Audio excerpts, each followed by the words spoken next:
Bonjour à toutes les clés, très heureuse d'être avec vous pour une vidéo.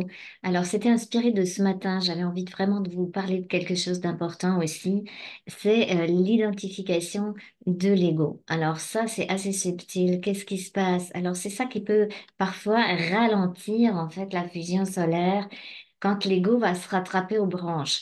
Parce que logiquement, l'ego, il devrait être là pour pouvoir laisser passer l'énergie de la présence, l'intelligence de la présence. Hein, cette fameux cocher que j'appelle, c'est lui qui doit conduire. Et parfois, l'ego, ben, il sait pas. Et qu'est-ce qui fait qu'en fait, on n'arrive pas toujours à laisser passer sa présence, à être dans cette stabilité intérieure de notre propre fréquence vibratoire? Mais c'est simplement le besoin de l'ego, parce que parfois, il doute, parfois, il n'est pas sécure. Donc, il va chercher en fait à s'identifier à quelque chose. Alors, j'ai vu par exemple quand on sort des moments où on était dans une grande recherche spirituelle, on va avoir tendance parfois à s'identifier à certaines histoires mémorielles de notre passé. Hein, c'est ça qui nous fait voir qu'on n'est pas dans la présence si on s'identifie à une partie de nous du passé. Donc là, j'ai constaté beaucoup de grands atlantes identifiés, ou alors ça peut être parfois des mémoires de druides, druidesses, sorcières, tout ça. Alors des mémoires plus ou moins joyeuses, hein. Comme je vous avais dit, j'avais déjà fait une capsule là-dessus. Si on a une mémoire du grand druide dans sa puissance, c'est pas mal. L'ego, il aime bien s'identifier à ça. Ça peut être, on a l'impression de retrouver certaines capacités de nous-mêmes, etc. C'est pas faux, mais c'est pas tout à fait la réalité non plus. Hein, parce que des vraies capacités de nous-mêmes, des réelles capacités plutôt pour le mot être réel, ça se passe pas au niveau de l'ego qui s'accroche à des choses qu'il a connues dans le temps.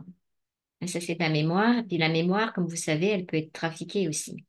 Alors imaginez que vous avez l'impression de récupérer certaines capacités de vous-même alors que c'est même pas à vous la mémoire là. Alors on va tout confondre, on va pas savoir qui nous sommes. Donc le but, c'est de retrouver notre fréquence, notre vibration, notre présence. Pour l'identification, je voulais aussi vous parler de l'identification par rapport à certains endroits de nous qui vont être de l'identification multidimensionnelle. Hein, quand on s'identifie, parce que quand on a compris avec la spiritualité, on n'est pas idiot, on va dire, bon, ben, c'est bon, j'ai peut-être été ça ou pas, je m'en fous un petit peu, je m'en tape, hein, comme elle dit Kim, et puis je vais retrouver sur ma propre fréquence, le but étant d'être bien ici dans le présent. Donc ça, c'est une possibilité. Mais pour l'identification multidimensionnelle, si on fait par exemple un RGR ou une HE, hein, par exemple, il y en a qui ont fait pas mal de séances et qui ont trouvé des choses très chouettes en réalité par rapport à des galactiques, à se dire, bah tiens, j'ai une partie de moi qui vient des Pléiades, une partie de moi qui vient de Vénus, je vous en ai déjà parlé. Et qu'est-ce qui se passe quand on n'est pas prêt, en fait, à lâcher et à laisser passer sa vibration propre? On va prendre l'information au premier degré. Et qui c'est qui va rattraper l'information? Bah, c'est l'ego. Il va s'accrocher. Ouais, super, j'ai une partie vénusienne, c'est super chouette et tout. Je suis vénusien, je suis ça. Et là, qu'est-ce qu'on fait? Eh ben, en fait, on se coupe parce qu'on s'identifie à une toute petite partie de nous-mêmes. Alors, c'est dommage un petit peu parce que la multidimensionnalité, ça veut dire multidimensionnel. On a tellement de parties de nous. Donc, c'est difficile pour le mental cognitif de ne pas s'accrocher à une identité, à une identification. C'est comme quand on se présente à quelqu'un et qu'on demande, bah, tiens, présente-toi. Et ben souvent, les personnes commencent, ben, je suis, puis ils disent leur métier. Et un homme, une femme s'identifient à leur vie de maintenant. Donc, au départ, on s'identifie à la vie de maintenant. Après, on s'identifie dans la chronologie en général à des mémoires du passé où on se croit druidesse, Atlante, puis on va chercher ça. Et puis après, on commence à s'identifier à des parties galactiques. Mais c'est le même principe, en fait. C'est juste des couches d'après. Donc, c'est un peu rigolo de s'en rendre compte. Parce que, bon, c'est pas dramatique, parce que c'est normal, votre ego, il va vouloir être rassuré. C'est pour ça que j'insiste sur les accompagnements psycho-évolutionnaires pour rassurer l'ego, pour qu'il puisse se décrocher, devenir de plus en plus souple, être en cohérence avec l'énergie qu'on appelle solaire. C'est ça qui donne un coup de boost, en fait. Hein, c'est pas le fait de, j'ai fait une petite vidéo sur la Kundalini, c'est pas le fait de vouloir monter sa Kundalini, tout ça qui va donner un coup de boost pour la fusion. C'est le fait que l'ego puisse s'apaiser, se relâcher, se pacifier. Ça donne un vrai coup de boost. Qu'on puisse savoir se prendre dans les bras, hein, et se pardonner à soi, la vie ou l'expérience qu'on est en train de vivre. Tout ça, c'est ça qui nous fait avancer plus vite, récupérer les énergies de la mémoire. C'est, voilà, dégonfler son astral. Je vous en ai déjà parlé, c'est toujours le même processus.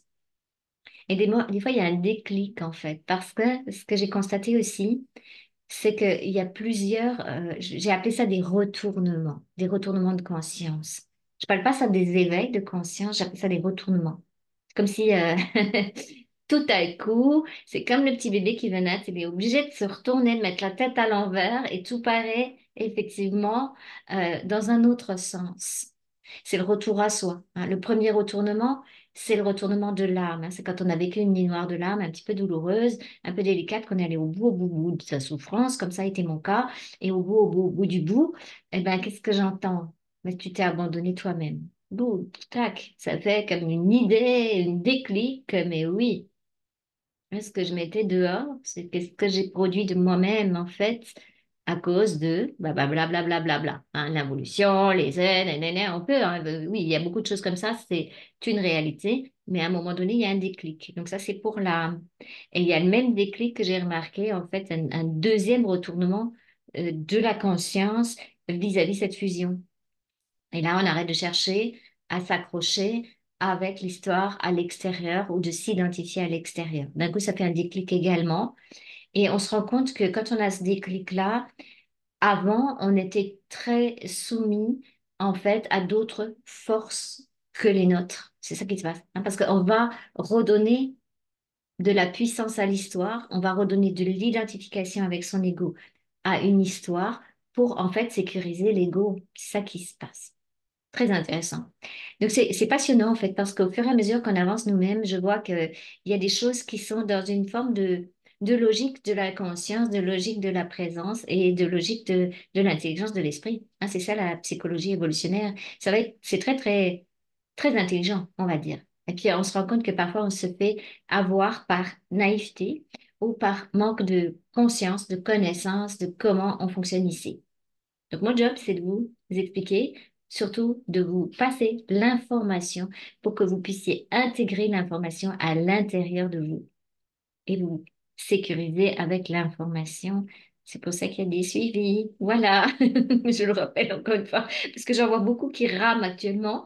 Et dans ce qui va venir là, hein, mars, février, mars, avril, on est dans une configuration de feu. Vous avez vu, je me suis habillée en rouge, on parle de Kundalini, derrière il y a le feu, il y a du feu, hein, il y a du feu à utiliser là, beaucoup de feu qui peut descendre, beaucoup de feu qui peut nous amener vers nous-mêmes à condition de savoir comment faire, sinon on va péter une boule, on va s'énerver vis-à-vis de nous-mêmes ou vis-à-vis des autres, hein. C'est très dragon, dragon de feu, hein, en ce moment, dans l'astrologie chinoise, c'est pas tout à fait faux.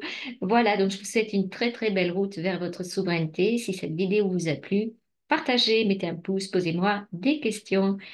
Voilà, et puis je vous dis à très vite et cette fois-ci, je vais tâcher de clôturer rapidement.